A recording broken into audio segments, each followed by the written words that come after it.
can I request that other people be present during my ex's time with the child? So in court, we would call this informal supervised parenting time. So you can request it informally, and if you're not in court and you're having dialogue with your ex and you ask for this and they agree, okay, then how do you enforce or monitor it? That's another problem because you're not there, right? So you don't really know if the other person or persons that you have agreed should be present during the other party's time with the children are really there or not.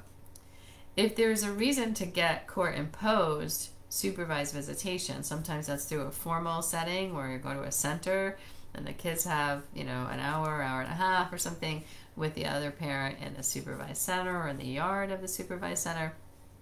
That's usually because the other parent has something going on in their life or a history that makes it unsafe or inappropriate for them to have unsupervised access. So this might be where there's been a long history of domestic violence, where the children were exposed secondhand to the parent's violence or the abusive parent's violence toward the other parent.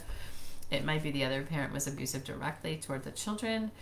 It might be the other parent has a terrible alcohol or drug problem that they are not managing at all, or they're in the process of recovering or treating, but they're not quite sober, and we just want to keep the kids safe.